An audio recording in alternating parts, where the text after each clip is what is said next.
오늘은 요한복음 이 15장에서 18장까지의 말씀을 함께 나누도록 하겠습니다.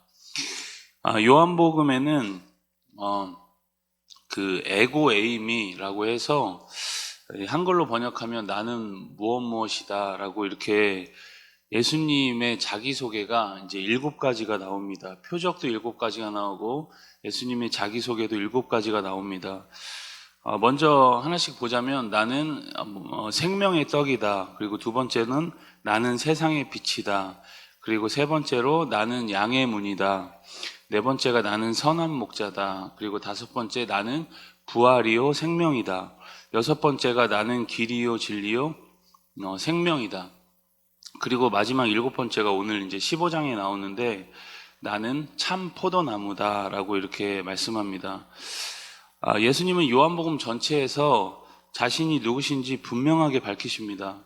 우리가 요한복음 서론을 나눌 때 요한복음은 비교적 늦게 쓰인 성경이라고 말씀드렸죠. 몇 세대가 지난 이들에게 예수님을 분명하게 소개하기 위해서인지 몰라도 굉장히 이렇게 뭉뚱그리는 게 없이 굉장히 분명하고 논증적으로 성경이 쓰여져 있습니다. 이런 에고에이미의 문학적 기법을 통해서 예수님 자신이 누구신지 애둘러 말씀하지 않으시고 분명하게 밝히시는 거죠. 나는 참 포도나무다. 여러분, 포도나무에 가지가 붙어 있어야 가지에 잎이 나고 또 열매가 맺히듯이 우리 역시도 예수님께 붙어 있어야 또 생명을 공급받고 열매를 맺는다는 거죠. 가끔 우리는 우리의 노력과 또 내게 주어진 자원을 어떻게든 막 쥐어짜서 신앙생활을 해보려고 합니다. 물론 하나님이 주신 의지로 우리가 의지도 잘 사용해야지만 그것 자체가 잘못은 아니겠죠. 그러나 주님 없이 내 힘으로 노력하는 것은 기독교의 본질은 아니라는 겁니다. 우리가 열심히 하는 것도 중요하지만 주님 앞에 계속 붙어 있으려고 하는 것이 무엇보다 중요하다라는 것이죠. 주님이 내 안에, 내가 주님 안에 거해야 너희가 열매를 맺는다, 그렇게 말씀을 합니다.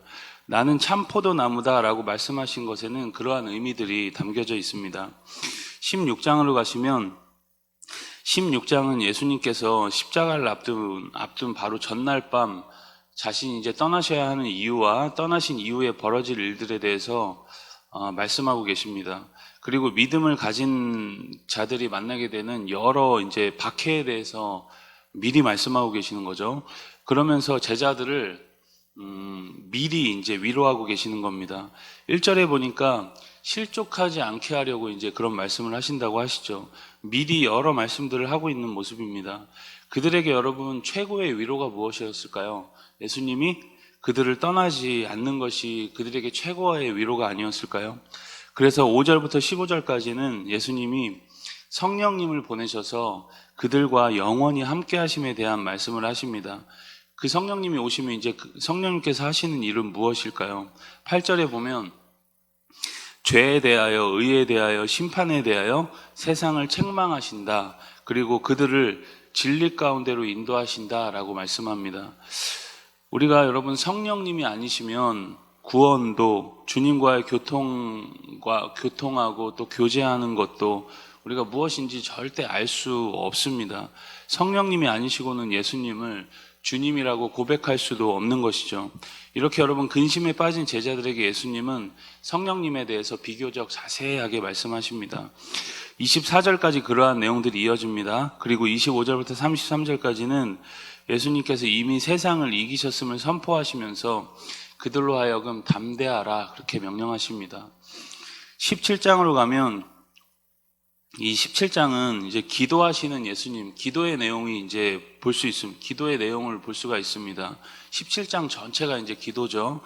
소위 이 17장을 대제사장의 기도라고 이렇게 말씀을 합니다. 성경에서 예수님이 하신 기도 중에 이제 가장 긴 기도가 이제 요한복음 17장입니다.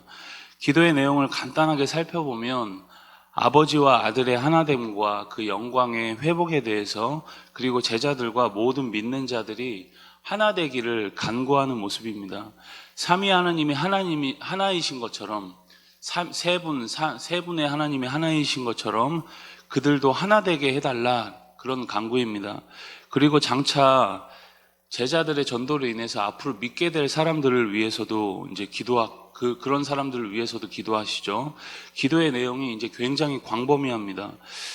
여러분, 우리가 살면서 어려울 때, 그리고 우리의 믿음이 흔들릴 때, 누군가 날 위해서 기도해 주시는 분이 있나 없나 이제 의심이 들 때, 요한복음의 17장의 말씀을 깊이 묵상하시면 우리가 많은 위로를 얻을 수 있을 겁니다. 오늘 이 주님의 중보기도가 나를 향하고 있음을 기억하시고 또 위로와 소망 가운데 평안하시길 축복합니다. 우리 18장으로 가시면 본격적으로 예수님이 잡히시고 십자가로 가는 고난의 모습을 볼 수 있습니다. 예수님은 제자들과 함께 기드론 시내 건너편으로 이제 가시죠. 동산이라고 이제 표현이 되어 있습니다. 그 동산은 우리가 잘 아는 이제 겟세마네 동산이죠. 이미 가룟 유다가 예수님을 팔려고 이제 계획을 다 짜놓았기 때문에 군대와 대제사장들과 많은 사람들이 예수님을 잡으러 이제 그 밤에 옵니다. 예수님은 어떤 변명도 반문도 하지 않으시고 자신이 나사렛 예수라고만 이제 시인을 하죠. 나머지 제자들은 이미 다 도망간 것 같고, 그래도 베드로가 그 근처에서 예수님을 지킨다고 칼을 빼서 대제사장 종의 귀를 이렇게 베어버립니다. 예수님은 베드로의 그런 의협심이나 공명심에 전혀 감동받지 않으시죠. 그리고 오히려 그를 진정시킵니다. 이렇게 여러분 용감한 것처럼 보였던 베드로도 나중에는 두려움에 빠져서 예수님을 부인하고 저주하고 맹세까지 하는 모습을 볼 수 있습니다. 예수님은 결국 그들에게 잡혀서 대제사장들 앞에 서고 그 앞에서 굴욕당하시고 총독 빌라도에게까지 끌려가서 그 앞에 섭니다. 그러나 예수님은 자신을 적극적으로 변호하지 않죠. 마치 그 일이 예견된 것처럼 그냥 거기에 순응하는 모습입니다.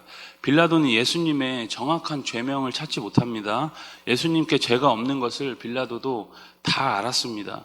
그러나 하도 유대인들이 난리를 치니까 고심하게 되죠. 그래서 6월절에 죄수 한 명을 사면해주는 전례에 따라서 그들에게 예수님 사면에 대해서 이제 물어봅니다. 그러나 그들은 예수님을 십자가에 못 박으라 그 말만 이제 계속 반복하는 거죠. 예수님의 죽음은 아무 흠도 티도 없는 죽음이었습니다. 그런데 왜 하나님이신 예수님이 죽으셔야 했을까? 바로 이제 우리의 죄 때문이었다는 것을 우리는 말씀을 통해서 볼 수 있는 겁니다. 인류의 모든 죄를 다 짊어지시고 그분이 죽으셨던 것이죠. 오늘 우리가 그 예수님을 바라볼 수 있길 바랍니다. 그래서 여러분 보혈의 능력으로 오늘도 삶의 자리에서 모두 승리하는 놀라운 은혜가 있기를 주님의 이름으로 축복합니다. 우리 요한복음 15장에서 18장까지의 말씀을 경청합니다. 주의 말씀은 내 발의 등이요 내 길의 빛이니이다.